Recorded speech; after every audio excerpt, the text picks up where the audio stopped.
Hello बच्चों, स्वागत है आप लोगों का। तो आज मैं आप लोगों को प्लांट किंगडम के जितने भी कन्फ्यूज़न हैं उनमें से लगभग आधे से ज़्यादा यहाँ पे क्लियर करा दूँगा। तो मैंने एक टेबल बनाई है जिसमें हमने प्लांट किंगडम में जितने भी मेंबर्स आते हैं उन सभी के मेन कैरेक्टर्स को रखा है, जिसमें बच्चों को अक्सर कन्फ्यूज़न रहता है। तो इस टेबल से आपके सारे जो कन्फ्यूज़न हैं, तो सारे तो नहीं कहूँगा पर हाँ, आधे से ज़्यादा आपके जो कन्फ्यूज़न होंगे वो दूर हो जाएंगे। और हो सकता है यहाँ से इस टेबल से एक आधा क्वेश्चन नीट में भी आपके आने के चांसेस बहुत ज़्यादा रहते हैं। तो चलिए शुरू करते हैं। तो इस टेबल के अंदर यहाँ पे मैंने कैरेक्टर्स लिखे हैं और यहाँ पे एल्गी, ब्रायोफाइट, टेरिडोफाइट, जिम्नोस्पर्म और एंजियोस्पर्म। तो हम लोग एक एक करके कैरेक्टर्स को डिस्कस करेंगे। तो पहले हम इम्पोर्टेंट जो होता है उसकी बात करते हैं, मेन प्लांट बॉडी। तो मेन प्लांट बॉडी की अगर हम बात करें तो एल्गी और ब्रायोफाइट की मेन प्लांट बॉडी होती है गैमेटोफिटिक। इसका मतलब इनका जो मेन प्लांट होता है वो गैमीट प्रोड्यूस करता है। इसका मतलब वो कैसा हुआ, वो हैप्लोन्टिक हुआ या हैप्लोइड हुआ, यानी कि एन हुआ। उसमें क्रोमोसोम के नंबर कैसे होंगे, आधे होंगे। फिर बाकी जो तीनों प्लांट आते हैं दैट इज़ टेरिडोफाइट, जिम्नोस्पर्म और एंजियोस्पर्म। इन तीनों के अंदर जो मेन प्लांट बॉडी होती है वो स्पोरोफिटिक होती है, या ऐसा बोल सकते हैं इनका मेन प्लांट डिप्लॉयड होता है। ओके। तो जैसे जैसे हम एल्गी से एंजियोस्पर्म की तरफ आते हैं तो डेवलपमेंट बढ़ता चला जाता है। एंजियोस्पर्म ज़्यादा डेवलप्ड होते हैं, एल्गी बहुत ही कम डेवलप्ड होते हैं। दूसरे पॉइंट की हम बात करते हैं मेल सेक्स ऑर्गन। तो एल्गी, ब्रायोफाइट और टेरिडोफाइट के अंदर मेल सेक्स ऑर्गन एंथ्रीडियम होता है। इसके अलावा जिम्नोस्पर्म के अंदर एंथ्रीडियम नहीं पाया जाता है, ये इंपॉर्टेंट है। एंथ्रीडियम की जगह उनके अंदर मेल कोन होता है। उनमें बहुत सारी छोटी छोटी पत्तियाँ होती हैं जो कंडेंस होकर मेल कोन बनाती है। और एंजियोस्पर्म में कोई मेल कोन या फीमेल कोन या एंथ्रीडियम वगैरह नहीं पाया जाता है। उनमें मेल सेक्स ऑर्गन का नाम स्टेमन होता है, जिसमें एक एंथर होता है और एक फिलामेंट होता है। और एंथर के अंदर आपको पता है उसमें माइक्रोस्पोरेंजी होते हैं, जिसमें माइक्रोस्पोर बनते हैं। दूसरा बात करते हैं फीमेल सेक्स ऑर्गन की। तो एल्गी के अंदर फीमेल सेक्स ऑर्गन का नाम ओगोनियम होता है। और ब्रायोफाइट, टेरिडोफाइट और जिम्नोस्पर्म की अगर बात करें तो इन तीनों के अंदर फीमेल सेक्स ऑर्गन आर्कीगोनियम होता है, जिसके अंदर एग प्रोड्यूस होता है। एंजियोस्पर्म की बात करें तो इनमें ना तो एंथीडियम होते हैं ना ही आर्कीगोनियम। इनमें फीमेल सेक्स ऑर्गन को कार्पेल या पिस्टिल बोला जाता है। कार्पेल के 3 पार्ट होते हैं, स्टिग्मा, स्टाइल और ओवरी।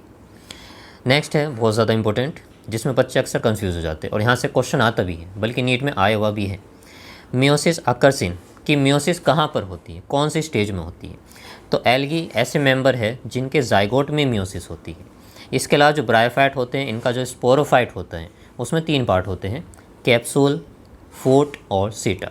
तो कैप्सूल के अंदर स्पोर मदर सेल होती है जिसके अंदर मियोसिस होता है। टेरिडोफाइट की बात करें तो इनका स्पोरोफाइट जो होता है उसके अंदर स्पोर मदर सेल बनती है, उसमें मियोसिस होता है। जिम्नोस्पर्म में भी स्पोर मदर सेल के अंदर मियोसिस होगा और एंजियोस्पर्म में भी स्पोर मदर सेल के अंदर मियोसिस होता है। अब ये स्पोर मदर सेल 2 तरह की हो सकती है, माइक्रोस्पोर मदर सेल और megaspore mother cell. Microspore mother cell meiosis के द्वारा हैप्लॉइड माइक्रोस्पोर बनाती है और मेगास्पोर मदर सेल मियोसिस के द्वारा हैप्लॉइड मेगास्पोर बनाएगी। चलिए नेक्स्ट है लाइफ साइकिल। तो एल्गी जो होते हैं इनमें मोस्टली हैप्लोन्टिक लाइफ साइकिल मिलता है, लेकिन कुछ एल्गी के अंदर डिप्लोन्टिक और हैप्लोडिप्लोन्टिक लाइफ साइकिल भी पाया जाता है। ब्रायोफाइट और टेरिडोफाइट ये दोनों भाई है तो एक साथ चलेंगे। तो दोनों में कैसे मिलता है, हैप्लोडिप्लोन्टिक, और इनमें भी हैप्लोडिप्लोन्टिक मिलता है। इसके अलावा टेरिडोफाइट को हम डिप्लोहैप्लोन्टिक भी बोल सकते हैं, क्योंकि इनमें जो मेन प्लांट होता है वो डिप्लॉयड होता है, उसके बाद हैप्लॉइड फेज आता है जिसको गैमेटोफाइट बोलते हैं। जिम्नोस्पर्म और एंजियोस्पर्म ये सभी डिप्लॉयड प्लांट्स होते हैं, तो इनका लाइफ साइकिल डिप्लोन्टिक होता है। इसका मतलब इनमें डिप्लॉयड जो फेज़ होगा वो ज़्यादा टाइम के लिए रहता है। इसके अलावा नेक्स्ट है गैमेटोफाइट। तो एल्गी के अंदर जो गैमेटोफाइट होता है वो या तो यूनिसेलुलर हो सकता है या वो मल्टी सेलुलर हो सकता है, या ऐसा बोल लीजिए इनका जो मेन प्लांट है उसी को हम गैमेटोफाइट बोल देते हैं। अब वो एक सेल का भी बना हो सकता है जैसे कि क्लोरेला हो गया, या फिर वो मल्टी सेलुलर भी हो सकता है जैसे कि स्पायरोगायरा या यूलोथ्रिक्स हो गया। ब्रायोफाइट की बात करें तो इसमें मल्टी सेलुलर होता है और इंडिपेंडेंट होता है, यानी अपना वो फूड खुद बना सकता है और वो ग्रीन होता है। टेरिडोफाइट ये एकमात्र ऐसे प्लांट हैं, यहाँ पे इंपॉर्टेंट है, ध्यान देने वाली बात है। टेरिडोफाइट एकमात्र ऐसे प्लांट है जिनके अंदर गैमेटोफाइट और स्पोरोफाइट दोनों ही मल्टी सेलुलर हैं और दोनों ही इंडिपेंडेंट हैं, यानी दोनों ही अपना फूड खुद बना सकते हैं। तो एकमात्र ऐसे प्लांट है ये। हालांकि जो गैमेटोफाइट है इनमें मल्टी सेलुलर इंडिपेंडेंट है गैमेटोफाइट, इनमें ब्रायोफाइट्स के अंदर। लेकिन अभी हम आगे पढ़ेंगे तो स्पोरोफाइट अगर देखेंगे तो ब्रायोफाइट के अंदर जो स्पोरोफाइट होता है वो डिपेंडेंट रहता है, लेकिन टेरिडोफाइट में गैमेटोफाइट और स्पोरोफाइट दोनों ही इंडिपेंडेंट होते हैं। ठीक है, जिम्नोस्पर्म की बात करें और एंजियोस्पर्म की, इन दोनों में ही गैमेटोफाइट मल्टीसेलुलर और डिपेंडेंट होता है, यानी कि अपना फूड खुद नहीं बना सकता है, स्पोरोफाइट से गेन करता है। तो अगली टेबल देखते हैं। फिर अगली टेबल में क्या है, तो नेक्स्ट है स्पोरोफाइट। तो ध्यान से देखिए, स्पोरोफाइट की अगर मैं बात करूँ तो जो ब्रायोफाइट्स होते हैं उनके एल्गी जो होते हैं उनमें स्पोरोफाइट जो होता है यूनिसेलुलर जाइगोट माना जाता है। इसके अलावा ब्रायोफाइट में मल्टीसेलुलर होता है और कैसा होता है, डिपेंडेंट होता है। किस पे डिपेंडेंट है, गैमेटोफाइट पे डिपेंडेंट होता है।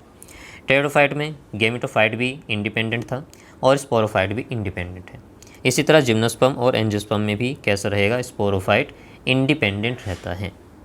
एम्ब्रायो की अगर बात करें तो एम्ब्रायो एल्गी के अंदर नहीं पाया जाता है, तो इनको नॉन एम्ब्रायोफाइटा बोलते हैं।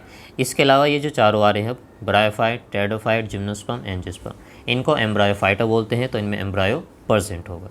वास्कुलर टिश्यू की बात करें तो एल्गी में वास्कुलर टिश्यू या जाइलम फ्लोएम नहीं पाए जाते, ब्रायोफाइट में भी नहीं होते। टेरोफाइट वो पहले प्लांट थे जिनके अंदर वास्कुलर टिश्यू देखे गए थे, तो इनके अंदर वास्कुलर टिश्यू प्रेजेंट है। बाकी आगे वालों में भी प्रेजेंट रहेंगे, जिम्नोस्पर्म में भी प्रेजेंट है, एंजियोस्पर्म में भी प्रेजेंट है। फिर हम बात करते हैं रूट, स्टेम एंड लीव्स की। तो एल्गी के अंदर रूट, स्टेम और लीव ये सब नहीं पाई जाती हैं, उनकी बॉडी को थैलोइड बॉडी बोलते हैं। ब्रायोफाइट की बात करें तो इनमें कुछ कुछ डिफ्रेंसिएशन मिलता है, इनमें रूट जैसी स्ट्रक्चर, लीफ जैसी स्ट्रक्चर या स्टेम जैसी स्ट्रक्चर मिलती है, लेकिन वो प्रॉपर रूट, लीफ या स्टेम नहीं होती है। तो इनसे ज़्यादा और ज़्यादा डिफ्रेंसिएशन कहाँ मिल जाता है हमें, टेरोफाइट के अंदर। इनमें ट्रू रूट, लीव्स और स्टेम पाया जाता है। फिर जिम्नोस्पर्म में भी पाए जाते हैं और एंजियोस्पर्म में भी true root, leaves and stem पाए जाएंगे। सीड या फिर ओव्यूल की अगर मैं बात करूँ तो एल्गी में कोई सीड या ओव्यूल नहीं बनता। इसके अलावा ब्रायोफाइट में भी एब्सेंट होता है। और टेरोफाइट की अगर बात करें तो इनमें भी सीड नहीं बनता है, लेकिन इनमें सीड हैबिट देखी गई थी, यानी सीड बनने की यहाँ पर तैयारी शुरू हो गई थी, पर सीड बना नहीं था। सीड बनने की स्टार्टिंग कहाँ से हुई थी, जिम्नोस्पर्म से। तो जिम्नोस्पर्म में सीड प्रेजेंट है, और इसके अलावा एंजियोस्पर्म में तो होता ही है। और सीड किससे बनता है, ओव्यूल से बनता है। थाइलॉइड प्लांट बॉडी की बात करें तो जो ये होते हैं एल्गी, इनकी बॉडी थाइलॉइड होती है, तो इनको हम रूट, लीफ और स्टेम में डिफ्रेंशिएट नहीं कर सकते। इसी तरह से ब्रायोफाइट की जो बॉडी होती है वो भी थाइलॉइड होती है, लेकिन वो ज़्यादा डिफ्रेंशिएटेड होती है एज़ कम्पेयर टू एल्गी। फिर अगर हम बात करें टेरोफाइट, जिम्नोस्पर्म और एंजियोस्पर्म की, इनमें कोई थाइलॉइड बॉडी नहीं होती है, इनमें प्रॉपर रूट मिलती है, प्रॉपर स्टेम होता है, प्रॉपर लीफ मिलती है। फ्लावर की अगर बात करें तो फ्लावर जो होता है सिर्फ एंजियोस्पर्म में पाया जाता है, बाकी किसी और के अंदर फ्लावर नहीं पाया जाएगा। इसके अलावा फ्रूट या ओवरी की बात करें तो वो भी केवल एंजियोस्पर्म में पाया जाता है। किसी और प्लांट में ना तो फ्रूट बनेगा, ना ही ओवरी बनेगी, ना ही फ्लावर बनेगा। ये सिर्फ किस में बनते हैं, एंजियोस्पर्म के अंदर बनते हैं। Thanks for watching.